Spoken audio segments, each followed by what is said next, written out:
So just go ahead and close your eyes and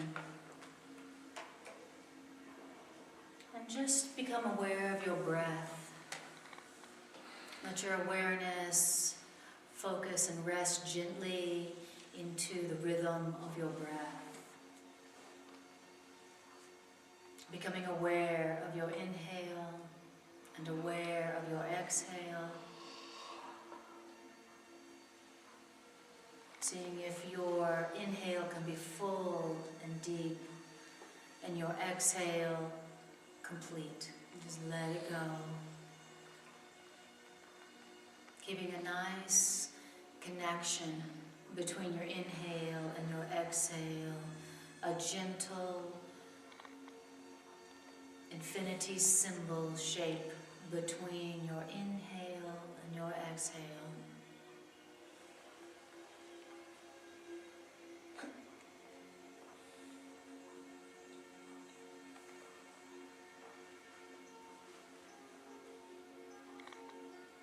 And see if you can use your breath to focus your awareness in the right now.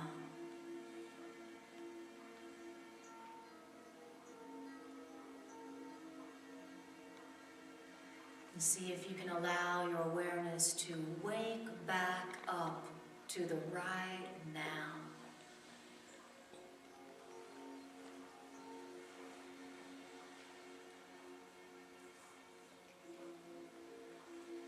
Tuning your awareness back into the right now.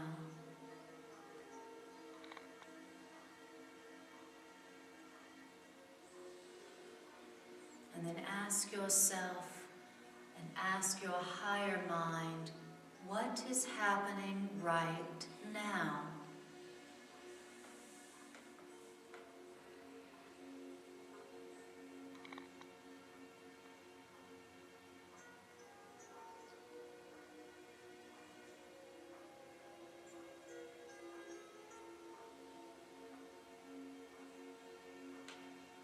And then asking yourself and your higher mind, who is happening right now?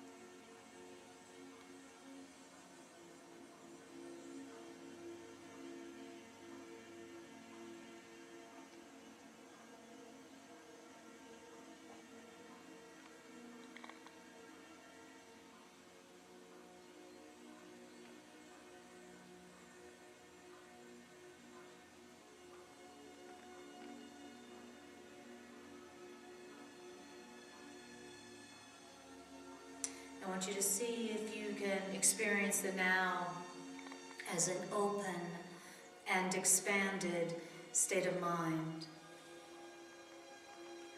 where your mind is open and free and full.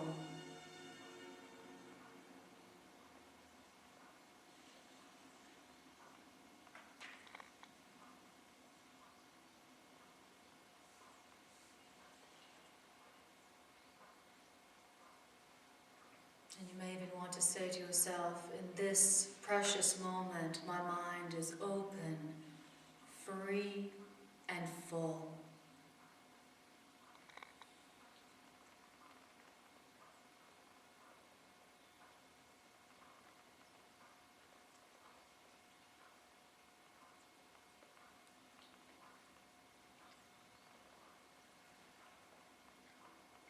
And into this open, free, and full present, I want you to see if you can detect a presence. I want you to feel into the present for a presence.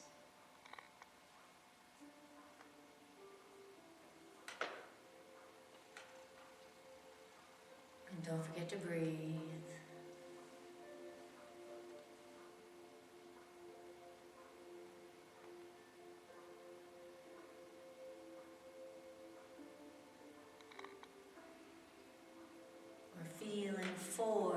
presence that lives in the present.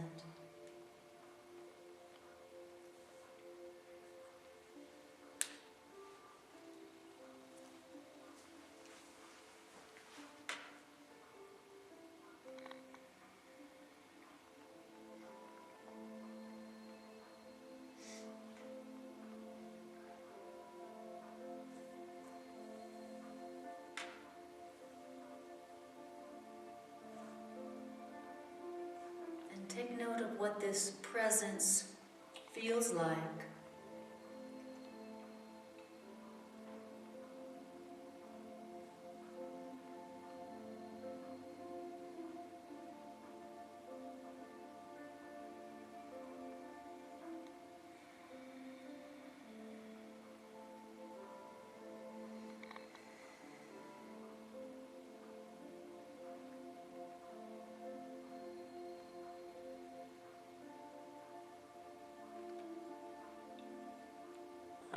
And if this presence had a voice and had something that it would have you hear, specifically for you right now, what might that be? Go ahead and ask.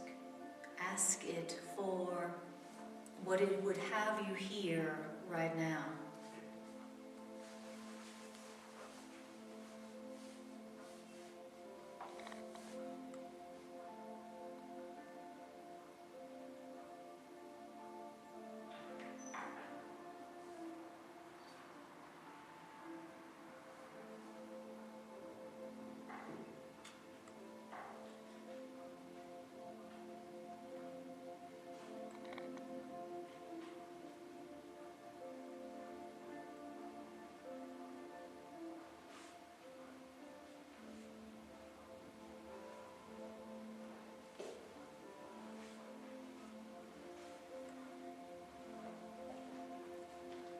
We are practicing listening to that still small voice within us, the voice of the presence that abides in the present.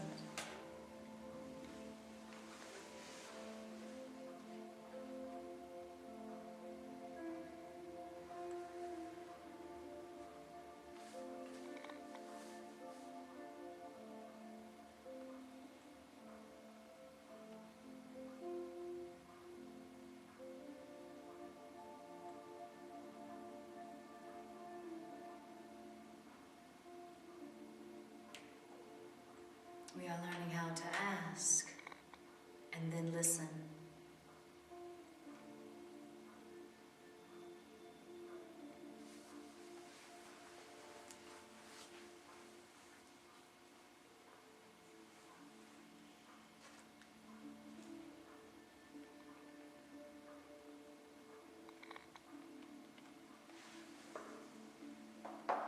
And while feeling this presence, is there anything that you've been carrying the burden of by yourself for too long now that you need to place in the hands of your higher mind, this presence within?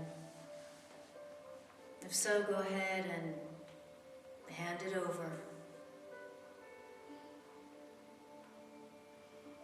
Cast your cares upon it, because it cares for you.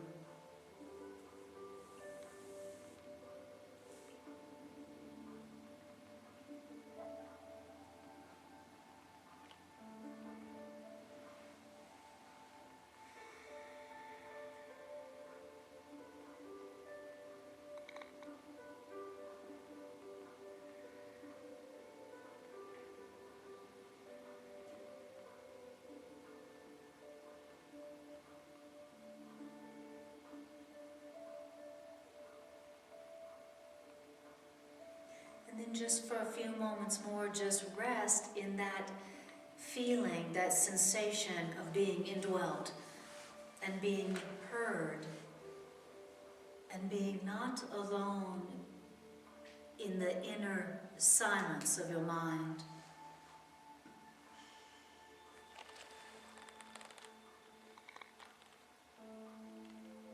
Enjoy that feeling.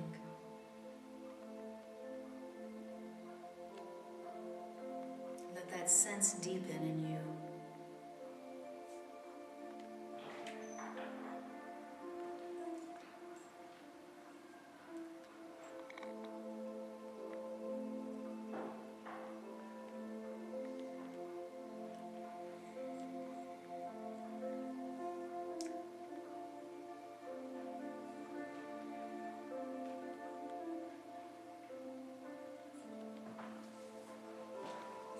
Don't forget to breathe.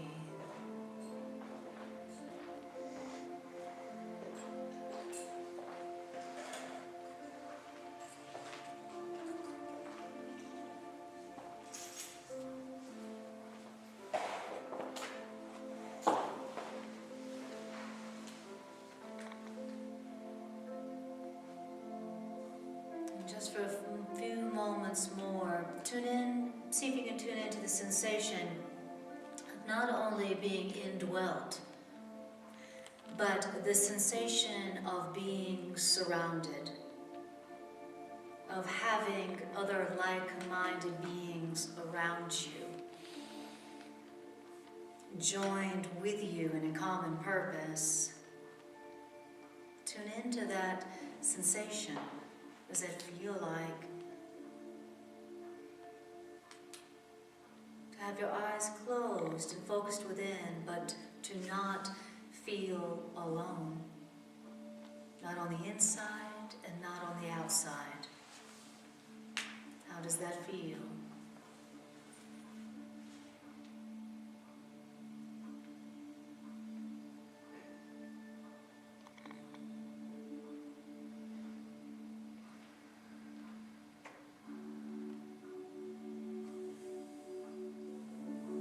And then tell yourself the truth. I am not alone. I am not alone.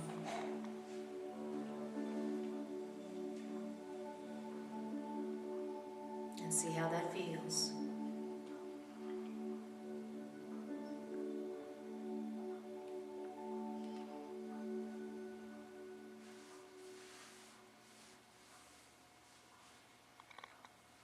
Beautiful. And then just take another breath, and when you begin to bring your awareness back to the room, back to your body, yawning and stretching, feeling the floor beneath your feet. Yawn and stretch if you need to. Remembering you can return to this holy relationship, this oasis within, anytime, anywhere, for free. Wow, you mean I can go there for free? All right. That's all you had to say. Why didn't you say it in the first place? Okay. So, where we are at tonight.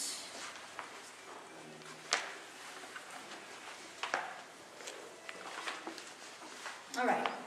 Tonight we are continuing where we left off. Red. We are continuing where we left off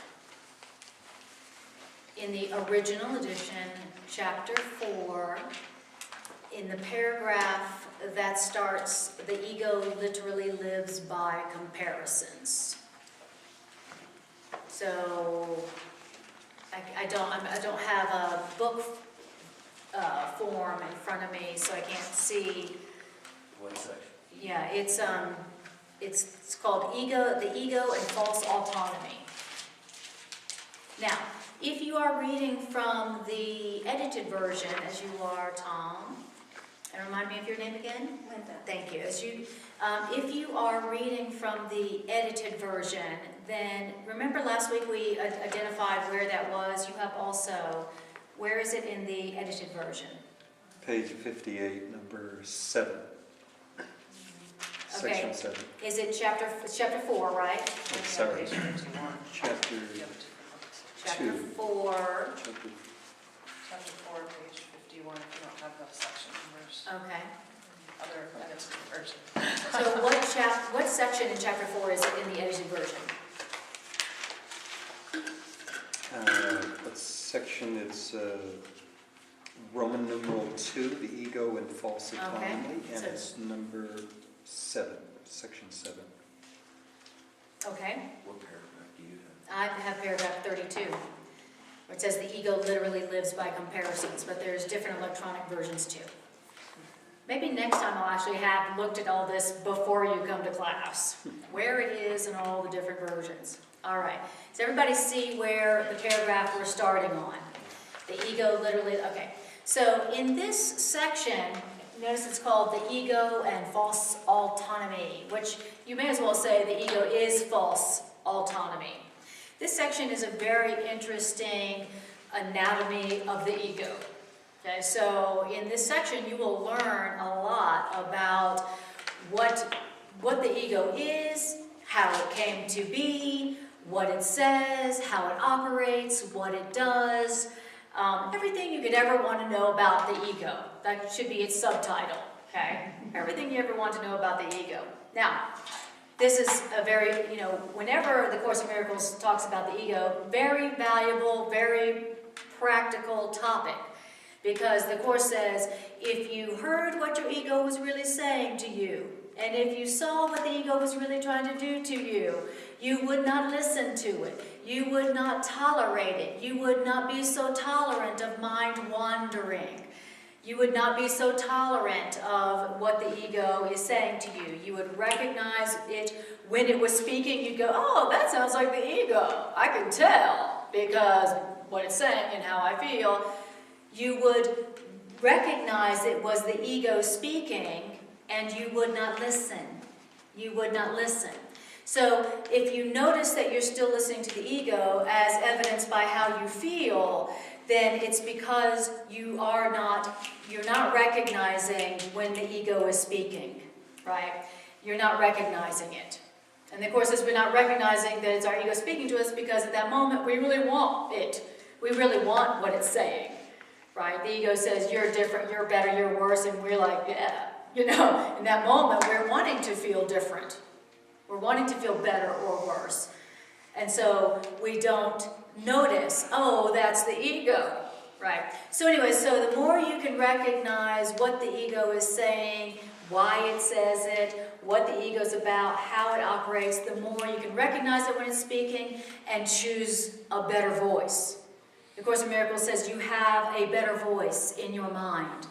And there's nothing, absolutely nothing, that could keep you from listening only to the better voice.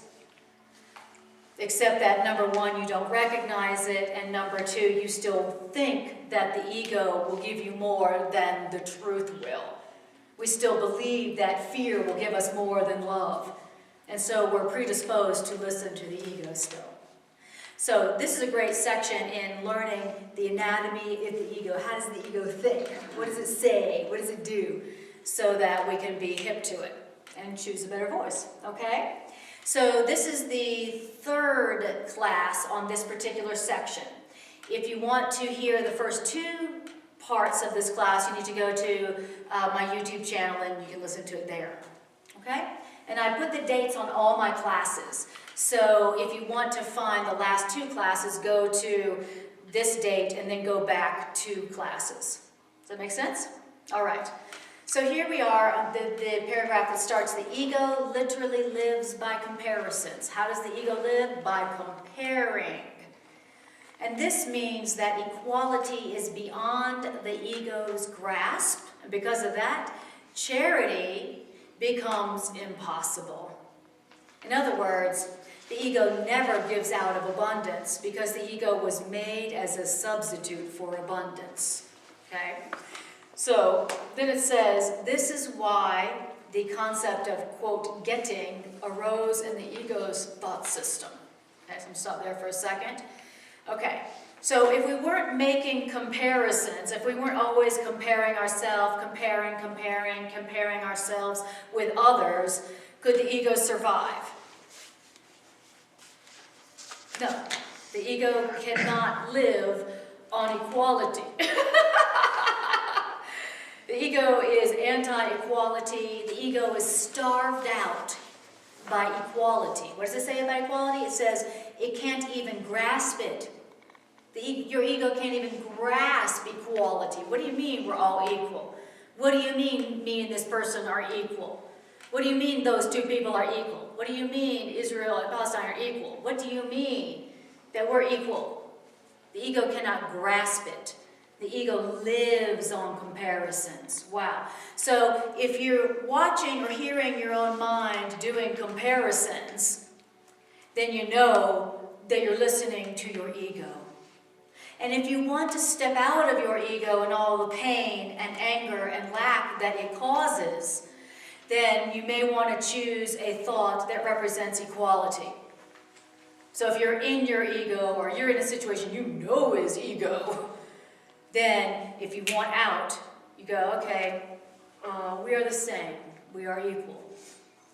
We are equally insane and we are equally innocent. We are equal children in the eyes of God. We are the same. We are equally innocent. We are equally insane. There's our equality.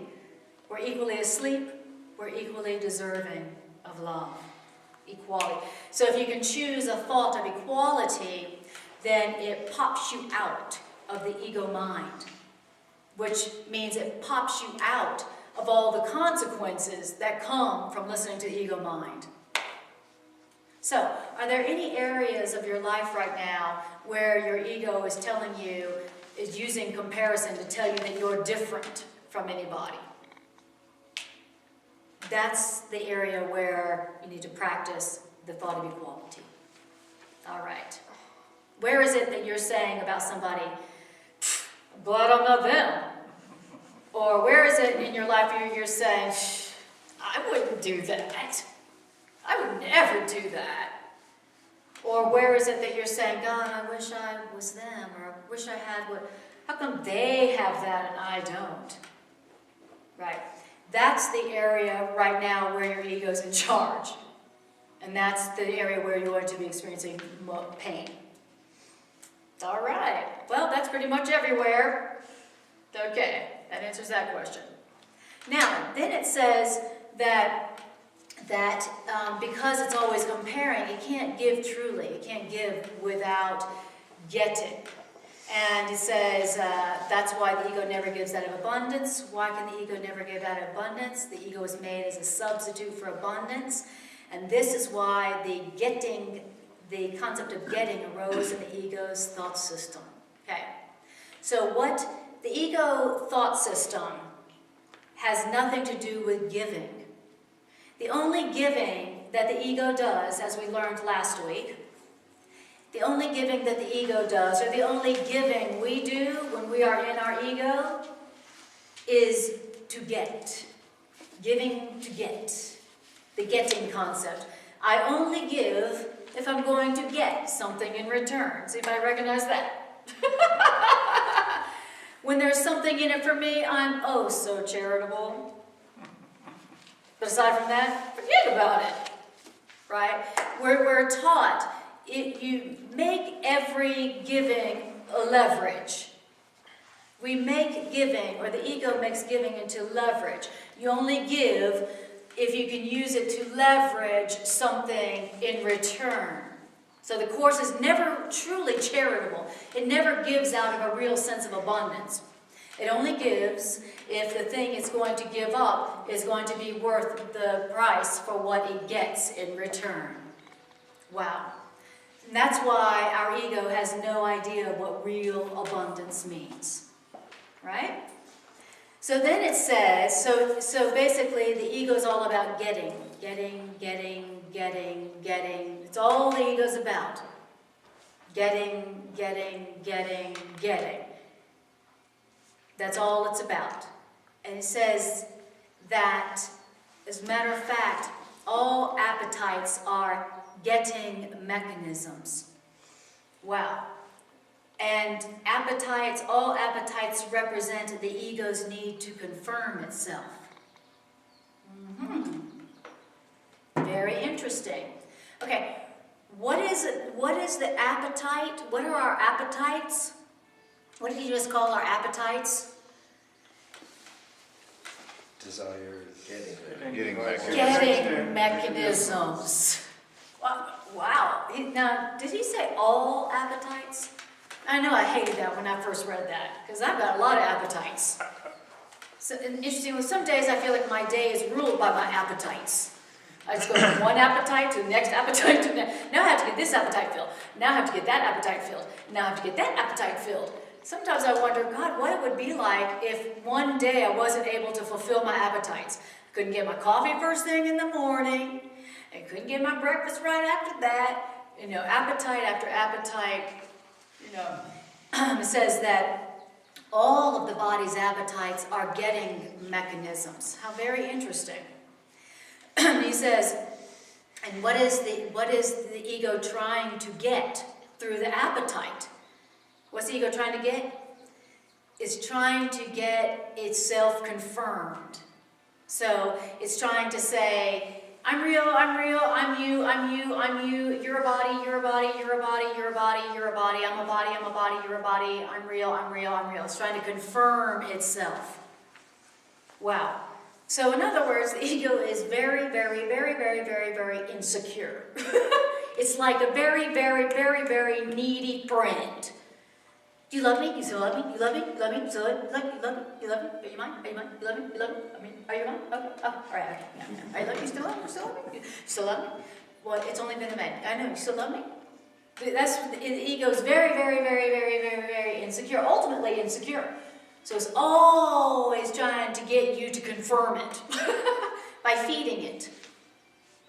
By feeding it. Okay? Would you say that your appetites are your needs? Is it the same thing? I might say that, yes. Yeah. I mean, because you could say that your needs are your appetite for, fill in the blank. You know, so, because, and I would say need, because then the next sentence says, this is as true of bodily appetites as it is of these so-called higher ego needs. So it literally uses that word. Okay? What are the higher ego needs? I need to feel belonging. I need to feel special. I need to feel like I am somebody. Okay? Those are the higher ego needs. And he uses higher in quotations. The so-called higher ego needs. So those so-called higher needs to belong and to feel special and to feel like you are somebody. Apparently that's an ego appetite too. Right? That's the ego trying to get you to confirm it. Wow. Shocking, eh? Hard to believe. This is making us aware of what we've been doing all our lives. But we're not really supposed to try to change it or fight it. That would be impossible. Right. I'm saying is you can't do anything with this constant getting mechanism. Only abundance would do that. That's exactly right. When I have an That's endless exactly supply of everything, getting more is meaningless. Thank you very much. There is no getting to an inexhaustible supply of everything. Exactly.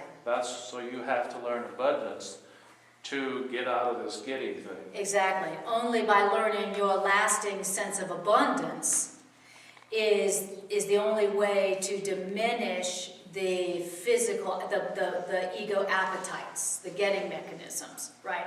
So, like what you said, it's not about fighting appetites. So it's not about, oh, I'm hungry but I shouldn't eat because that's just a getting mechanism. Oh, my ego's trying to confirm itself. I shouldn't eat that cheeseburger.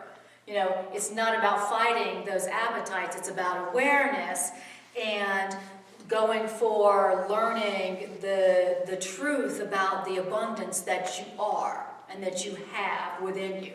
Because only that will satisfy or end that sense of craving, that sense of emptiness that is gnawing within us, that drives those appetites. The appetites get stronger and stronger and more, and they multiply the more empty that we feel. Okay?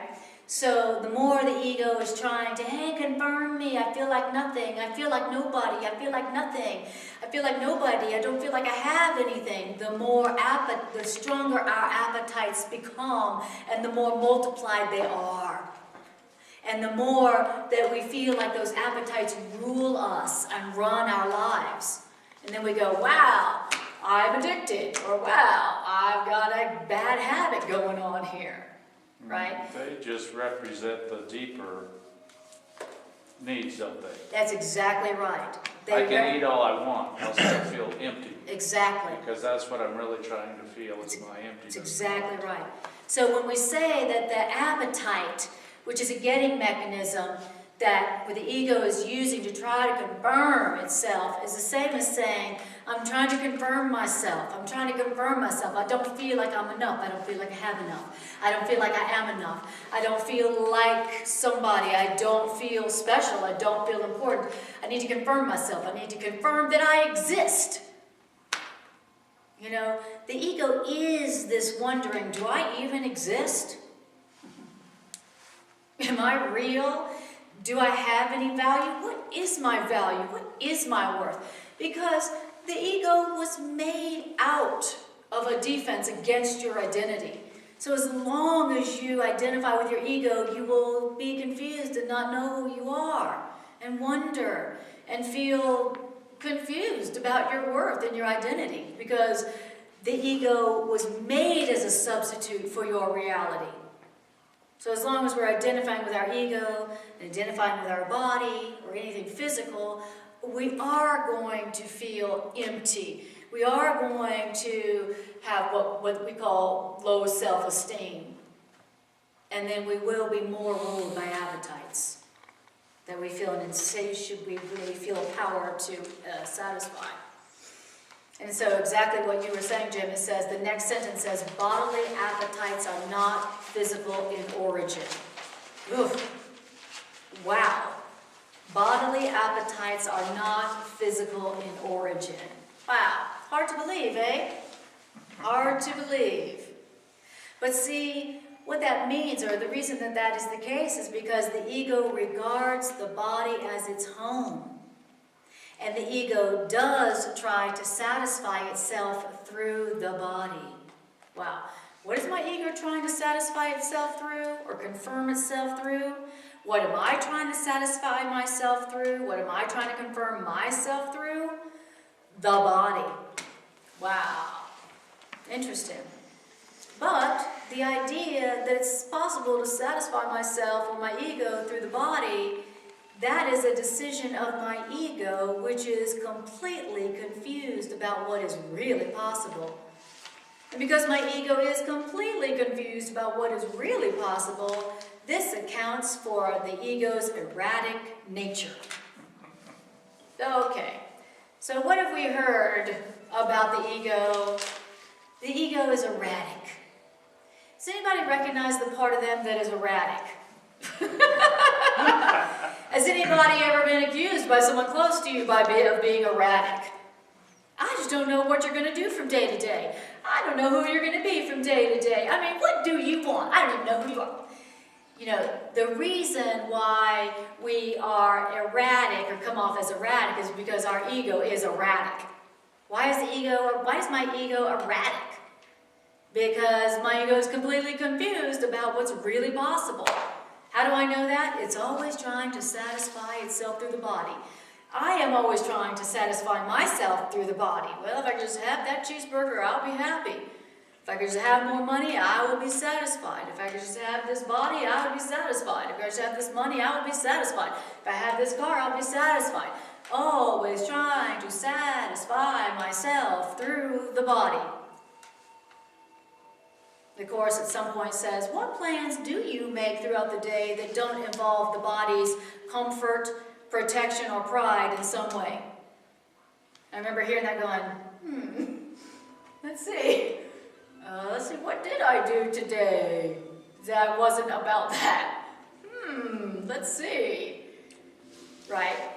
It says, it's all about satisfying yourself through the body when you're identifying with your ego, because that's all the ego is about. It's all about the body. What can the body get? What does the body need? Protection, pleasure, pride. It's all about the body. Everything we do, all about the body. Interesting. Okay. So the body's just really, if we will pay attention to it and become aware of what it's saying, it's just the barometer of where our mind is. That's right. That's it's right. telling us what we're thinking. Exactly. Right. I'm trying to satisfy myself through the body. If I could just have some more of this for the body, if I could just have a little more of that for the body, if I could just get my body to do this, if I could just get my body to have a little bit more of that, if I could just have my body be more comfortable, if I could just have my body be more wealthy, more beautiful, more not alone, if I could just have get my body satisfied, then I will be satisfied. I will be happy. Now, that, he says, is a decision of my ego that is possible. My ego says, well, you know, you can be satisfied through the body. You know, but the ego who says you can be satisfied through the body is the part of you that has no idea, is completely confused about what's really possible. The ego is completely confused about what's really possible. And that's why my ego is telling me that I can be satisfied if my body just has a little more. Or if my body just looks a little different. Or if their body just looks a little different, or if their body had a little more, or a little less, right? Wow. And now, so it's interesting. So like the more we try to satisfy ourselves through the body, what happens? The more empty we feel within. The more confused we become about who we really are and what's really possible, and the more erratic we become. Wow. Would it be helpful for us then if, when we recognize an appetite, it's like, oh, I need to connect with my source. Yes. I need to just take a moment here and see if I can feel the presence or Yes. feel that Choose again, emptiness in a way that actually sustains Exactly.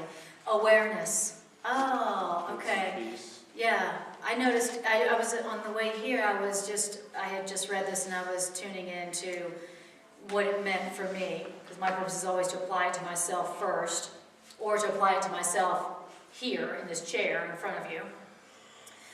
And I was noticing how in the last few weeks that my physical appetites for food was just like, had just increased like this. I was just like, wow, I've been really like hungry all the time. I was like, my physical appetites have been increasing. I know I'm not pregnant, so let's see. Thank God. That wouldn't occur to some of us. What'd you say? That wouldn't occur to some of us. I know, right? I know. I just, I know that occurred to some of you. I mean, maybe some of you do, or at least she's pregnant. But I was noticing, like, okay, so my body appetite, so I've been trying to satisfy myself through the body more recently through food. Let's see, what could that mean? Why is it that my ego is trying to satisfy itself through the body right now? Okay, does that mean that my ego must have been, my ego must be trying to confirm itself? Why is that? My ego must be feeling threatened. Okay, when is my ego going to most be going, feed me, I'm you, I need you, oh, I need you, still love me, still love me, still love me, still love me, still love me, like me, you like it, talk to me, listen to me. When is it that my ego would be hyperly doing that? When my ego feels threatened, when my ego feels like, oh, she's turning her attention away from me. Oh, she's been reading the Course more. Oh, she's been focusing on God more. So I was able to trace it back. I was like, okay, when was it that my appetite for food just became voracious? I was able to look back and see how I had been focusing more on studying the Course, meditating more, focusing more on truth. All of a sudden, I realized that my ego felt very threatened by that. And all of a sudden, my ego got really hungry, literally. Metaphorically and literally. My ego got hungry because I wasn't confirming it. I was focusing more on the truth of my reality than I was on my ego, and my ego started to feel threatened, and it started to feel hungry. And it became like a little kid. I'm hungry, feed me. I'm hungry, feed me. You still love me? You still love me? And I was like, okay, all right. So I saw how this was operating in my own experience. And I just share that with you as an example of how one can use this to fill the void. And so not be a slave of the appetite. I mean, not only is it expensive, but it only serves to make the emptiness greater. And so we want to answer the appetite, the source of the appetite, instead of the appetite itself. All right. Any questions on that before we go on? Your appetites manifest themselves, like the one that you were using as an example, is more of an upper limit thing where you're following your spiritual path, or you're being More focused on truth. passionate with it, Yes. and then your ego is also, there's some kind of in-between place where you hang out unconsciously or whatever. It doesn't affect you as much. Or when you're depressed is the other place where or on a negative low vibration Yes. level That's right. that it kicks in. Yes, exactly. Yeah, whenever... And then there's a circle of comfort in the middle. Exactly. So what I hear you saying is that sometimes my ego feels threatened when I've focused more on truth and more thinking in alignment with my higher thoughts and experiencing more aliveness, peace, joy, satisfaction in life, and my ego feels threatened. Sometimes it kicks in when I'm feeling depressed, and it's just like wanting to make itself feel better. It's wanting to confirm itself. Because sometimes, I know for me, the depression is like that feeling of worthlessness. Like, well, what is my value? Yeah. And so sometimes those appetites increase, to fill that void, out of a feeling of depression. So. Well, isn't that what all of those, no matter how the appetite, what it is physically, that's what we're looking for, is to be filled, to find our value. Exactly. Out of connection. Exactly. And so what I would have done if I had had more time while I was working this myself before classes, I might have then closed my eyes and said, I cannot be satisfied through the body. I cannot be satisfied through the body. I want to feel satisfied. I want to feel complete. I want to feel full. I want to feel complete. I want to feel satisfied. I cannot be satisfied through the body. Spirit, higher mind, help me to feel satisfied by truth. Help me to look for satisfaction where only satisfaction can be found. Help me. I ask for the correction of the belief that I can be satisfied through the body. I ask for a correction of whatever belief is keeping me from the truth that would really satisfy me. I ask for correction of whatever belief is keeping me from the truth that would truly satisfy me. Help me to feel complete. So, in other words, during that time where my physical appetites were going up, I also noticed that my desire for truth had gone down. You see what I'm saying? And so what I'm asking for is the correction of whatever belief is there telling me that I could be satisfied through food instead of focusing more on the truth. And that's a prayer that can never go unanswered. Okay? That's what your higher mind, Holy Spirit was created for, was to answer that kind of request. Please correct my misbelief. Please correct my erroneous belief.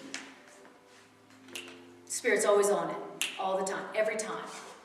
So we are, every time, whatever the appetite, and they increase as what we're doing doesn't work, we want more. What we're really after is sustenance. Yes. And that's what the Course, when it says, you are sustained by the love of God, that the only true sustenance there is. That's exactly right. That works. That's exactly right. It's usually the last place we look. That's exactly right. If you are not a body and you are a spirit, then the only thing that can satisfy you is awareness of that. And that is what it means when the Course says, I am sustained by the love of God. It means I am filled, I am fed, I am supplied, I am sustained by God, by the love of God, by love, which is a synonym for truth, which is a synonym for joy, which is a synonym for peace. I am supplied, sustained, filled, and full only by love or by truth. Yes?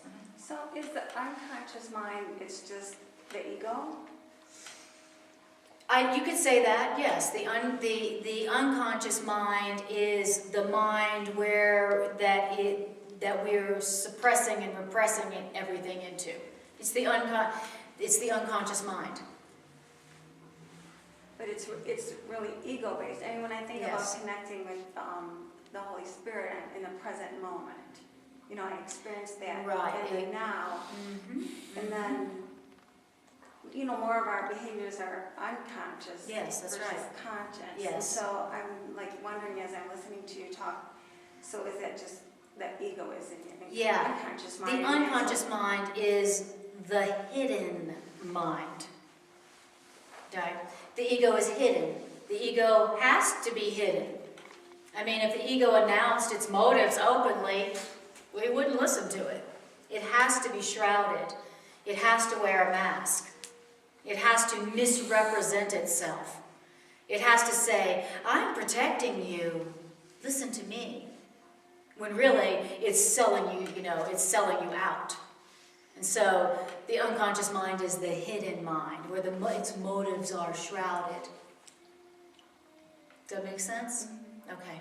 Any other questions? When we are sustained, then that is in that moment when we're listening, or when we feel our oneness. We temporarily end the separation.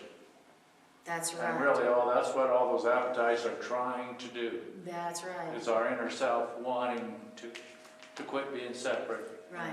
And be with our source. That's exactly right. Exactly. So it's a higher need kind of behind all those lesser That's exactly right. illusional needs. Yeah. By What- filling those appetites physically puts us back to sleep. Exactly. It just covers up the deeper need, which is to know that we're connected and that we're one with our source and with all life. So the ego's the veil that keeps us, that needs to be lifted. That's exactly right. That's exactly right. The ego is the part of you that says, oh, that void you feel within you that comes from feeling separate and disconnected, here, have a cheeseburger. Have some more money. Here, go to the gym. Here, have some more bodies. Here, have a new outfit. Yeah, it wants to join with other egos as well, it That's seems like. exactly right. And then either tear them down or, Or be codependent. yeah. And it literally says that in a few paragraphs previous in this section. It says, out of the ego's insecurity or the need to confirm itself, it does one of two things. It either joins codependently with another person, seeks to join identities and merge with another person, what we call codependence, or it tries to attack them in an equally feeble show of strength. Yeah. So when the ego is feeling insecure, it does one or two things. Needy, codependent, or get the hell out of here. Right? Who do you think you are? That's what it does. All right. Very interesting discussion about the ego, huh? All right. It reminds me in the readings of when it talks about a split mind. It Mhm. says a split mind can never be healed. That's right. So you've got this competition, this split between this ego-generated mind and love. Yes. And it just seems like the sickness of the Yes. ego seems to well, at least I'm speaking to myself here, but it seems to rule. Yes. And you know, I Yes. mean, if you want to measure it and say how much of a day are you in this ego state of mind and comparing and contrasting everything, it's more than I want. No doubt. That's why, you know, I love it how the voice of the Course is a genius teacher. So instead of saying, look how ego dominated your mind is, it just says, well, what plans do you make throughout the day that don't involve the protection or pleasure or pride of your body? It just asks the question. It doesn't answer it for you. As you're looking in the mirror. Yeah, and it's like, you're like, "Ew, okay, all right. Because if you would answer that question honestly, then you would see just how ego dominated your thinking really is, you know. But a genius teacher just asks the question, leaves it up to you to come up with the answer yourself. You know, it asks the question and allows us to retain our dignity and come up with it on our own. All right. So then it says, now we're getting down to the source of the ego. Okay, we've just talked about the MO and the operating system of the ego, right? It's all about get